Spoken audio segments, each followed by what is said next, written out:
아, 오늘부터 에스라서와 느헤미야서를 연속해서 강해 설교를 하기를 원합니다.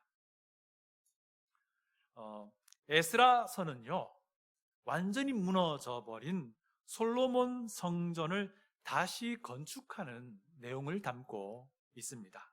그리고 이어지는 느헤미야서는 허물어졌던 예루살렘 성벽을 다시 건축하는 내용을 담고 있습니다. 이 에스라라는 사람과 느헤미야라는 사람은 동시대에 겹쳐서 예루살렘에서 활동했던 하나님의 일꾼이었습니다. 둘 다 내용이 무언가를 건축하는 것이다 보니까 종종 교회 건물을 건축할 때에 더러 설교하게 되는 본문입니다. 혹 여러분 중에 여러분이 교회를 출석하시는데 그 교회가 혹시 교회 건물을 건축하게 될 당시에 교회를 다니셨던 분이라면 아마 열의 9 정도는 이 본문 에스라서나 느헤미야서를 본문으로 하는 설교를 들어보았을 것입니다. 건물을 짓는다라는 공통 분모가 있기 때문에 그럴 수 있다라고 생각합니다. 그런데 우리가 에스라서, 느헤미야서를 들어가기 앞서서 가장 먼저 확인해야 할 것은요, 성전이라는 개념이 무엇인지, 성전의 의미가 무엇인지에 대해서 분명하게 알고 넘어가야 합니다. 왜냐하면요, 구약이 말하는 성전과 신약이 말하는 성전에는 아주 큰 차이가 있기 때문입니다. 다시 말하면요, 에스라서에서 재건되는 성전하고요, 예수 그리스도께서 그분의 십자가 사역으로 시작시키는 성전은요, 그것이 구현된 실체, 결과물이 완전히 다르기 때문입니다. 이 말이 좀 어렵죠? 설명해 드릴게요. 이것을 만약에 혼동하면요, 우리 신앙에 어떤 큰 허점이 생길 수 있게 되는 것입니다. 한편 이 성전이라고 하는 것이 주는 본질적인 의미는 구약의 의미나 신약의 의미나 다를 바가 없습니다. 성전이 주는 그 목적과 그 의의와 그 의미는 구약이나 신약이나 같다는 겁니다. 그것은 무엇인가 하니 하나님께서 인간과 함께 거하시겠다라는 것입니다. 하나님이 인간 가운데 거하시겠다. 하나님의 영광이 그 가운데 임재하겠다라는 것입니다. 하나님의 임재 장소로 쓰겠다라는 거예요. 이것은 구약이나 신약이나 변함이 없습니다.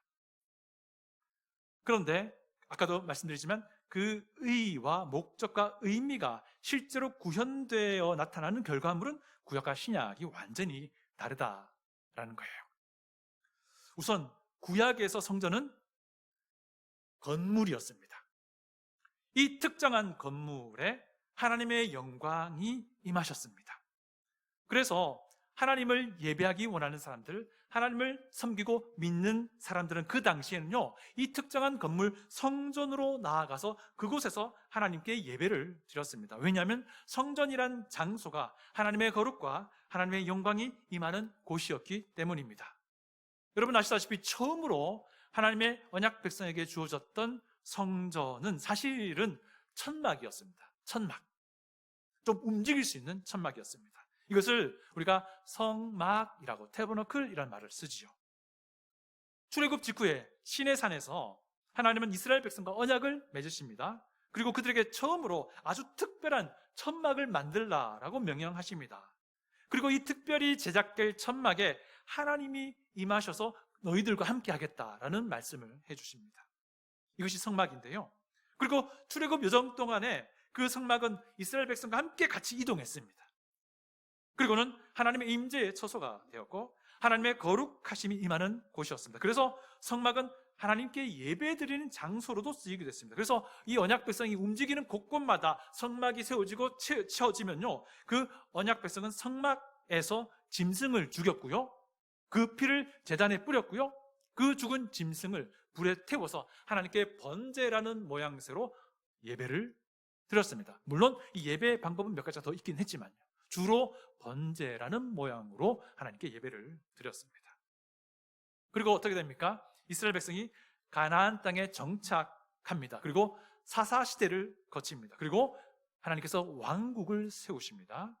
그리고 다윗 왕의 아들 솔로몬 왕 때에 하나님은 명령을 합니다. 한 건물을, 아주 특별한 건물을 지으라라고 하십니다. 그 건물이 바로 성전이지요. 우리는 편의상 이 성전을요, 솔로몬 성전이라고 부릅니다. 왜냐하면 솔로몬 왕이 주도해서 만들었기 때문입니다. 이 솔로몬 성전이 만들어지고 그동안 사용되었던 성막, 천막은 폐기됩니다. 이제는 땅에 고정된 건물인 성전이 그 역할을 대신하기 때문입니다. 그래서 이제는 모든 하나님의 이스라엘 백성들은요, 예루살렘에 세워진 성전으로 나아가서 하나님께 예배드리게 됩니다. 왜냐하면 새롭게 이 땅에 고정된 채로 세워진 이 건물 성전에 하나님의 영광이 임하겠다 약속하셨기 때문입니다. 그렇게 솔로몬 성전은 남유다가 멸망할 때까지 하나님의 영광이 임하는 장소가 되었고, 하나님을 믿고 하나님을 섬기며 하나님을 예배하기 원하는 하나님의 백성이 예배드리는 장소가 되었습니다. 성전은 하나님의 임재의 장소였고, 그렇게 하나님께 예배드리던 장소였습니다. 그러니까 구약시대의 이스라엘 언약 백성에게 이 성전 건물은 단순한 건물이 아니죠. 그들의 삶이었어요. 그들의 예배였고요, 그들의 신앙이었습니다. 그런데 그 성전 건물이요, 남유다가 멸망당하면서 완전히 파괴되어 버립니다. 주전 586년도에 바벨론 제국이 남유다를 멸망시킵니다. 그때 예루살렘 도성 다 파괴됩니다. 성벽도 다 무너지고요, 그 안에 성전 역시 다 허물어집니다. 심지어 성전 안에 있던 하나님을 예배할 때 썼던 여러 가지 많은 기물들도 약탈당합니다. 바벨론 군대가 그 기물들을 다 가지고 바벨론으로 가져갔습니다. 그리고는 이 와중에 몇 차례에 걸쳐서 이스라엘 백성들, 남유다 하나님의 언약 백성들도 거의 대부분 바벨론으로 포로로 잡혀가게 됩니다. 이로써 이스라엘 언약 백성이 하나님께 예배드리는 모습이 자취를 감추게 됩니다.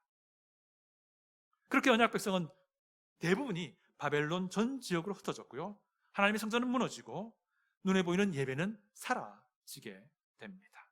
그리고 약 50년 정도 시간이 흘러갔습니다.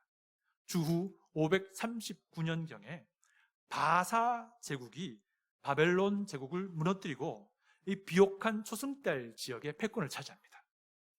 바사는 페르시아의 한자 음역이에요. 그리고 지금 이슈의 한중간에 있는 이란이라는 나라를 구성하는 사람들의 조상이에요. 에스라서는요, 바사 제국의 첫 번째 왕 고레스의 이야기로 시작합니다.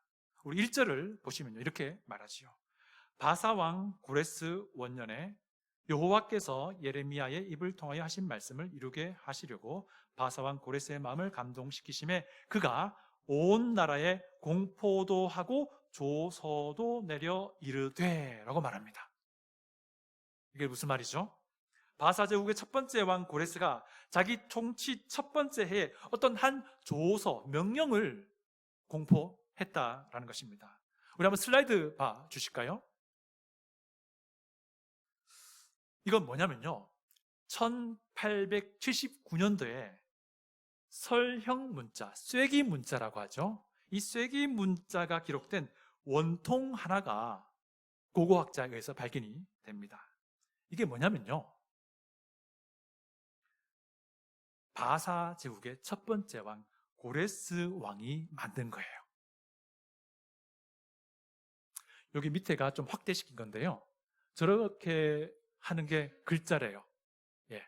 이 점토판에, 아직 굳지 않은 점토판에 갈대를 잘라서 뾰족한 그 끄트머리를 이렇게 찍어서 글자를 만든 거라고 해요. 이것을 쐐기 문자고 서령 문자라고 해요. 큐니폼이라고 하죠. 예.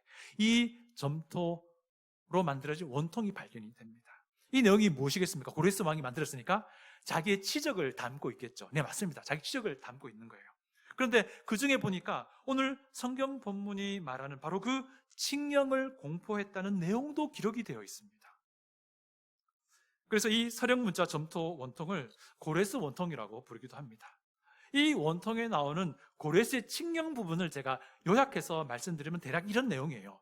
나 고레스는 바벨론의 포로로 잡혀와 있던 모든 공동체들을 구별 없이 되돌려 보냈다. 그들의 성전 재건축 비용을 충당해 주었다. 내가 그들을 돌려보내 그곳에 살게 한 것이니 그들은 그곳의 모든 신들에게, 자기네 신들에게 내가 살아있는 동안 매일같이 벨과 나부를 위해 기도하라. 이런 이제 내용이에요. 칙령 부분을 요약하면요. 이게 무슨 말인가 하니, 전에 바벨론 제국에 의해서 포로로 잡혀왔던 모든 민족들을 그들의 고향으로 고레스가 돌려보낸다라는 겁니다. 그리고 그들이 자기네 고향에 가서 자기의 신들의 신전을 건축하게 하는데 심지어 건축 비용도 고레스가 대주었다라는 겁니다. 그런데 이유가 무엇인가 하니, 그들이 자기네 고향에서 자기네 신들에게 기도하기를 바사 제국의 신인 벨과 나부가 잘 되도록 기도하라라는 그런 이제 의미였어요. 바사 제국 이전에도요, 이 비옥한 초승달 지역, 비옥한 초승달 지역이 어딘지 설명드리자면요, 지금의 이라크 땅, 유프라테스 티그리스 강 하류에서부터 상류를 따라 북서서 방향으로 계속 흘러갑니다. 계속 흘러가서 그 강의 상류까지 갔다가 바로 남쪽으로 꺾여서 내려오게 됩니다. 그 남쪽으로 꺾여서 내려오는 쪽이 지금의 이스라엘 땅이에요. 가나안 지역이에요. 이 지역을 비옥한 초승달 지역이라고 하는데요, 이 지역에 바사 제국 전에도 패권을 차지했던 제국이 있었습니다. 우리 아시죠? 바벨론 제국입니다. 그 바벨론 제국 이제는 아수르 제국이에요. 무슨 말인가 하니, 이 지역에서 어떤 종족이, 어떤 민족이 패권을 잡느냐에 따라서 이 똑같은 지역에 다른 이름의 나라가 생긴 거예요. 참고로 북이스라엘은 주전 722년에 아수르 제국에 의해서 멸망당하고요, 그 뒤에 주전 586년에 바벨론 제국에 의해서 남유다가 멸망을 당합니다. 그런데 있잖아요, 바사 제국 이전에 바벨론이라든지 아수르는 점령지의 사람들을 자기네 제국 내 다른 곳으로 옮겼어요. 강제 이주시켰습니다. 반면에 바사 제국은요, 유화 정책을 폈습니다. 강제 이주된, 그 전에 강주에 이주되어 왔던 민족을 자기 고향으로 돌아가게 허용한 거예요. 그렇게 해서 흩어졌던 이스라엘 백성은 고레스의 칙령과 함께 예루살렘 도성으로 돌아오게 됩니다. 그리고 그곳에서 수많은 방해와 수많은 반대와 수많은 대적들을 상대해야만 했습니다. 그렇게 우여곡절을 겪지만 결국 마침내 폐허가 되었던 그 성전이 다시 건축이 됩니다.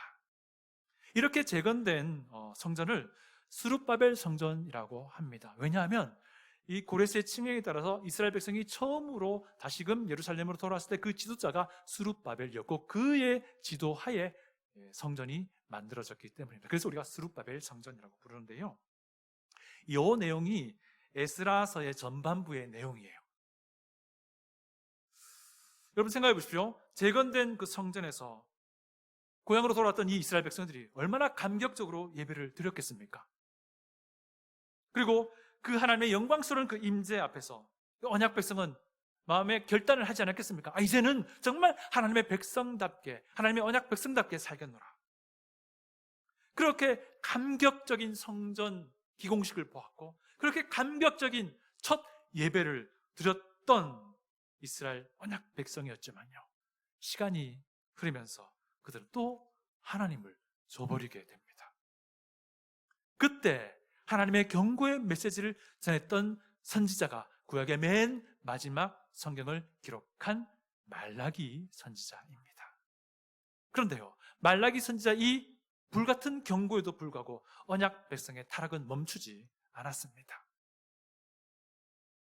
그렇게 약 350년쯤 뒤에 스룹바벨 성전은요, 시리아라는 나라의 안티오쿠스 에피파네스 왕에 의해서 다시 파괴됩니다. 이번엔 건축물, 구조물이 파괴된 것이 아니고요, 그 성전의 제단 위에 돼지 머리를 잘라서 올려놓았습니다. 그리고 돼지피를 막 곳곳에 뿌립니다. 그리고 강제로 이스라엘 백성들을 모아서 그곳 앞에 절하게 했어요. 성전 건물이 부서진 게 아니라 성전 예배 자체가 완전히 모독당한 것입니다. 그렇게 스룹바벨 성전은 방치되다시피 지내오다가 약 150년 뒤쯤에 헤롯 왕이라는 사람이 증축 재건하게 됩니다. 이렇게 재건된 성전을 헤롯 성전이라고 부릅니다. 여러분, 헤롯 성전은 신약 성경 복음서 안에 배경이 되는 헤롯 성전이에요. 그런데 이 헤롯 성전마저 약 30년 뒤에 로마의 디도 장군에 의해서 완전히 다 허물어져 버리게 됩니다. 그리고 지금 성전 건물은 존재하지 않습니다. 다만 여러분, 통곡의 벽이라는 거 들어보셨죠? 이것은 뭐냐면 헤롯 성전의 서쪽 벽체 일부가 조금 남아있는 거예요. 헤롯 성전은요, 약 46년 동안 재건이 됩니다. 그런 와중에 메시아 예수 그리스도께서 이 땅에 오신 거예요. 그런데요, 이 예수님이 이 땅에 오셔가지고요, 성전의 실체를 완전히 바꾸어 버리세요. 그때 당시에도 재건되고 있던 아주 거대한 헤롯 성전이 완전히 무너져 버릴 것이라고 선언하신 겁니다. 그리고 그 성전은 약 30년 뒤에 실제로 로마의 티도 장군에 의해서 완전히 무너집니다. 그런데 예수님은요, 이 말씀을 하시면서 사실상 이제 성전은 이 눈에 보이는 아주 화려하고 멋진 헤롯 성전이 아니라 바로 자기 자신이라고 중의적으로 말씀하신 겁니다. 그 성전 무너지고 3일 만에 예수님이 다시 지을 것이다 고 말씀하신 것입니다. 이것이 무엇입니까? 본인이 예수의 십자가의 죽음과 부활을 말하는 거예요. 그러니까 성전의 실체이신 예수 그리스도께서 오셨기 때문에 구약의 그 건물, 땅에 고정된 그 성전 건물은 그 기능을 다 했다라는 것을 예수님이 직접 선언하신 겁니다. 예수님이 성전의 새로운 실체에 대해서 밝히신 거예요. 그리고는요, 예수님이 한 가지 약속을 하십니다. 그 약속이 무엇인가 하니, 예수님이 하늘로 올라가시게 되면요, 성령 하나님을 제자들에게 선물로 주시겠다는 약속입니다. 이 약속은요, 언제 이루어집니까? 사도행전 2장에서 오순절날 제자들에게 그대로 이루어집니다. 성령 하나님이 실제로 예수님이 약속하신 대로 제자들에게 부어진 것입니다. 그리고 이것을 우리는 성령 침례라고 부릅니다. 그런데 그때 첫 번째 성령 침례 사건 이후부터는요, 누구든지 예수님을 구주로 믿게 될 때 그에게 성령 침례가 이루어집니다. 예수 그리스도를 구주로 믿게 될 때 우리 안에 성령 하나님이 영구히 거하시게 된다는 거예요. 그리고 한 번 임하신 그 성령 하나님, 우리를 떠나지 않으시겠다는 약속을 곳곳에서 우리에게 해주고 있습니다. 그리고 우리 안에 거하시는 성령 하나님은요, 우리의 삶을 인도하세요. 우리를 십자가의 그 좁은 길을 잘 걸어갈 수 있게 계속해서 격려하십니다. 끌어주십니다. 그리고 기록된 이 성경 말씀, 주님의 이 말씀을 읽을 때마다 놀랍게도 우리로 하여금 깨닫게도 하시는 분이 성령 하나님이십니다. 그리고 때로는 우리의 책망을 따끔하게, 우리의 죄악을 따끔하게 책망하기도 하십니다. 그런데요, 더 놀라운 사실이 있습니다. 이 성령 침례 사건과 깊이 연관시켜서요, 성경이 어떻게 말하는 줄 아십니까? 이제 성전에 구현된 결과가 구약과 완전히 달라졌다고 선언하는 거예요.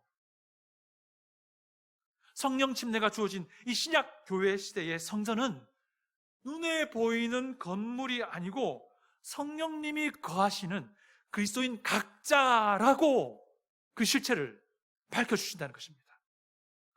우리 화면 보시면 성경 구절이 나옵니다. 고린도전서 6장 19절입니다. 다시 읽어봅니다. 시작. 너희 몸은 너희가 하나님께로부터 받은 바 너희 가운데 계신 성령의 전인 줄을 알지 못하느냐.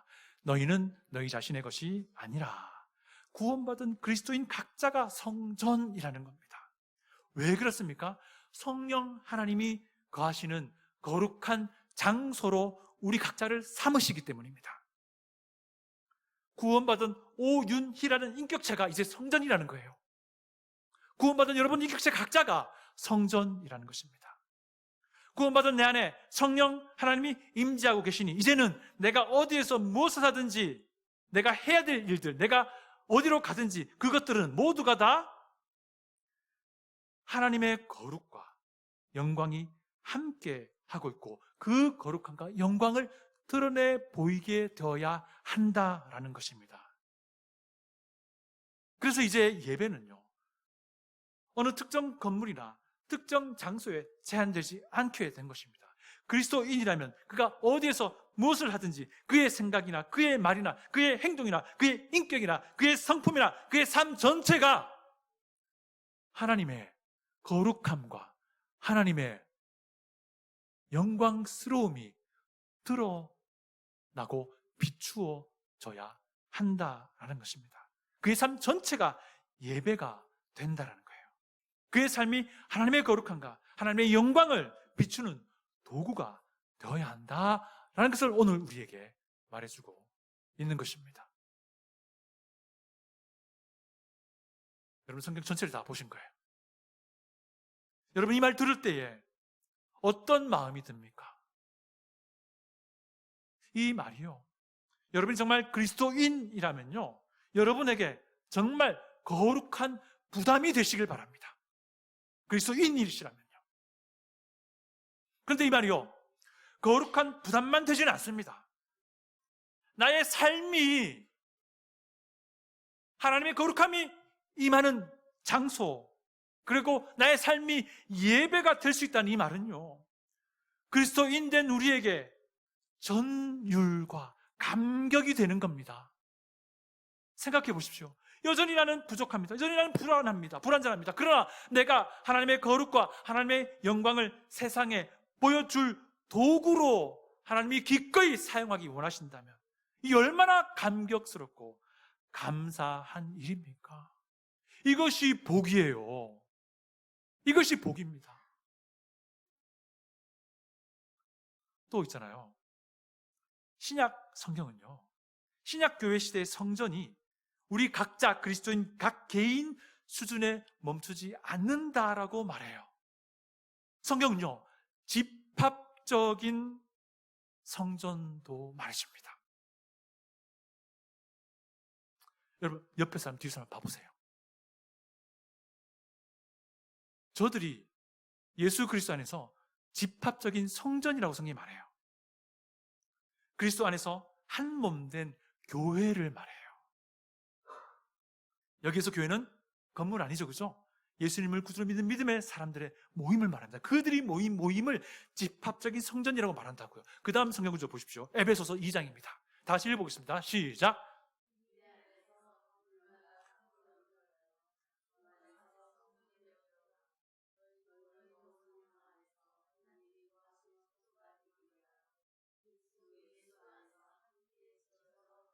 아멘. 여러분 이 성경 구절에서 지금 금방 말씀드린 집합적인 성전, 교회가 보이십니까? 에베소는요, 교회가 무엇인지 자세하게 설명하는 성경입니다. 특히 그리스도 안에서 한 몸됨이라는 이 교회를 너무나도 잘 설명하고 있습니다. 여러분 에베소서 2장은요 어떤 내용을 말하냐면 그리스도 안에 있다면 이방인이나 유대인이나 할 것 없이 그 경계가 다 허물어졌다는 겁니다. 그래서 그리스도 안에서 한 몸이 되었다라고 이야기합니다. 그리고는 하나님의 똑같은 상속자가 되었다고 말하고 있어요. 이 말은요, 예수님을 구주로 믿는 믿음을 통해서 과거의 정체성은 사라졌다는 것입니다. 그리고 새로운 정체성이 생겨나는데 그 새로운 정체성이라 하면 예수 그리스도라는 공통 분모를 가진 새로운 정체성이 내 안에 시작되었다는 것입니다. 그리고 이 새로운 정체성을 가지고 주님의 몸된 교회 안에 한 몸으로 속하게 되었다는 것입니다. 그리고 금방 읽었던 21절, 22절은요, 교회가 이 성전 건물이 지어져 가는 과정이라고 말하고 있습니다. 어떻게 해요? 서로가 연결되는 겁니다. 그리고 예수님 안에서 함께 지어져 가는 집합적인 성전이라고 말하고 있어요. 여러분 그 본문에서 보이시죠? 그리스도 안에서란 말이 나오는데요, 이것은 이렇게 지어져 가는 성전이 바로 교회라는 것을 말해주는 것입니다. 신약시대의 성전 건축은요, 살아있는 여러분 돌들이, 살아있는 여러분 각자 개인적인 성전 돌, 벽돌들이 하나하나 같이 쌓여져 가면서 하나님의 영적인 건물, 성전, 집합적인 성전이 되어가는 것을 말합니다. 곧 무엇입니까? 교회, 그리스도 안에서 한 몸됨을 말합니다. 그래서 교회는 모일 때마다 예배를 드립니다.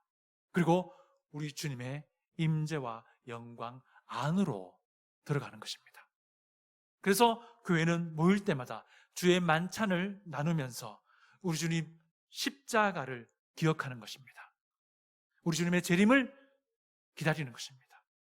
우리 주님의 몸된 교회에 책임 있는 지체가 될 것을 서약하는 것입니다. 그리고 교회는 모일 때마다 우리 주님의 말씀을 읽고 듣고 암송하고 배우고 묵상하는 것입니다. 그리고 우리 주님의 말씀대로 살았던 한 주간의 삶을 서로 나누면서 서로가 서로에게 도전을 주고 도전을 받는 것입니다. 어디에서요? 여러분의 목장 모임에서요. 이렇게 함으로써 서로가 연결되는 겁니다. 그리스도 안에서 함께 지어져 가는 것입니다. 이것이 신약 교회를 위한 하나님의 성전입니다. 여러분, 앞으로 우리가 에스라서를 강해해 나갈 텐데요. 과거 스룹바벨 성전 재건 이야기를 보게 될 겁니다.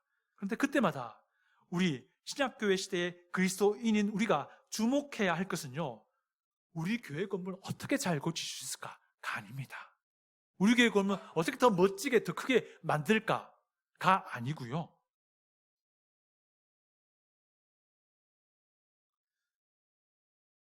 예수 그리스도 안에서 한 몸 된 이 하나됨을 어떻게 잘 지켜나갈까라고 하는 것을 우리가 주목해야 합니다.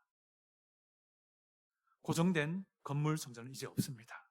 왜냐하면 실체이신 예수님께서 오셨기 때문입니다. 그리고 예수님은 성전의 실체를 다시금 재정의해 주셨습니다. 이제는 그리스도인 개인이라는 움직이는 성전이 있습니다.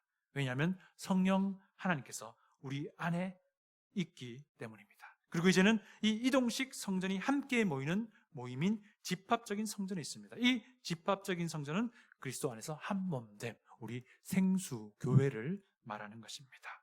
그래서 신약교회 시대에 성전 재건이다, 성전 재건이다 하는 말은요, 건물을 건축하는 개념이 아니라 그리스도인 각자가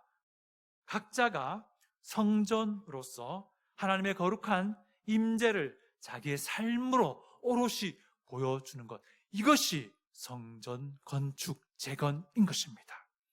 그리스도 안에서 또한 한 몸됨을 힘써 지키며 서로가 서로에게 선한 도전을 끼치고 받으면서 다듬어지고 또 다듬어지고 또 다듬어지면서 그리스도를 닮아가는 분량에 이르기까지 순종하는 것, 이것이 성전 재건인 것입니다.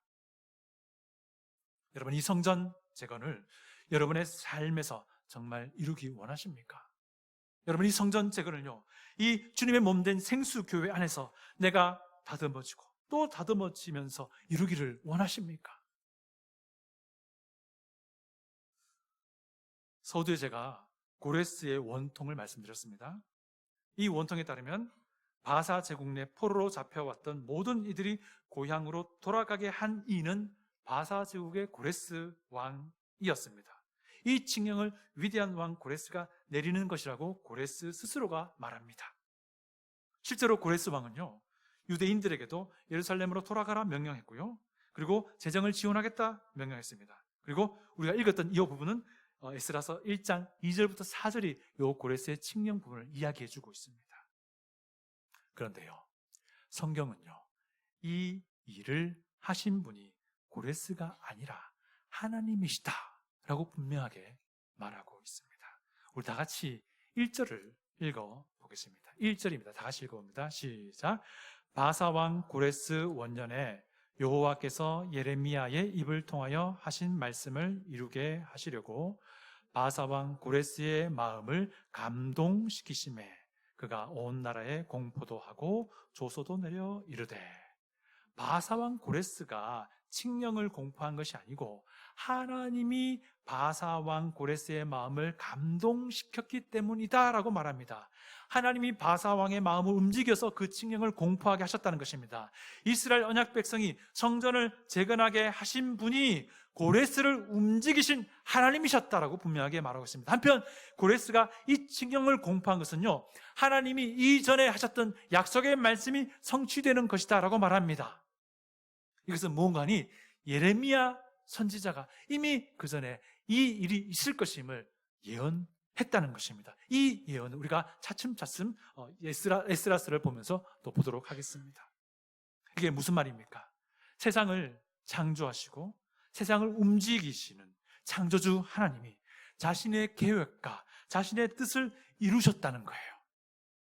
세상을 창조하시고 세상을 움직이시는 창조주 하나님이, 모든 것의 주 되신 하나님이 인간의 마음도 움직이셔서 성전 재건 프로젝트를 시작시키셨다는 말입니다. 여러분, 그 당시 이스라엘 백성은요, 눈에 보이는 스룹바벨 성전을 재건했습니다.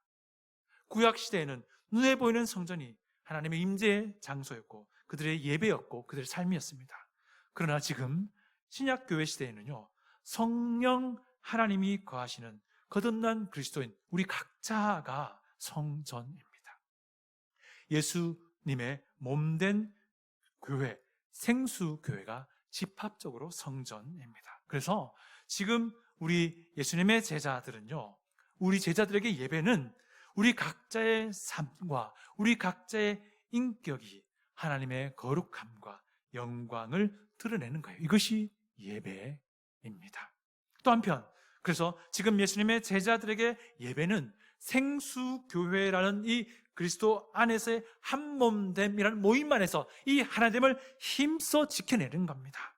그래서 지금 예수님의 제자들에게 예배는 이 생수교회로 모여서 주님의 말씀으로 서로 연합하여서 서로 잘 다듬어지고 잘 깎여 나가는 그 인고의 과정을 잘 거쳐 나가는 것, 이것이 성전 예배라는 것입니다.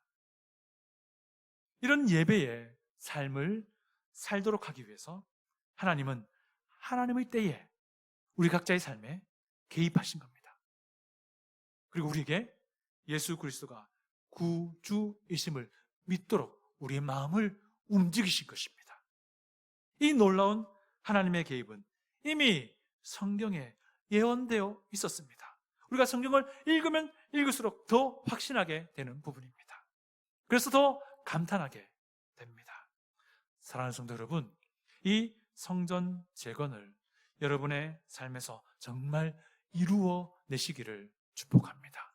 그리고 이 성전 재건을 주님의 몸된 생수교회, 그리스도 안에서 한 몸된 우리 생수교회 안에서 인고의 시간을 거치면서 이루어 낼 수 있기를 축복합니다. 기도하겠습니다.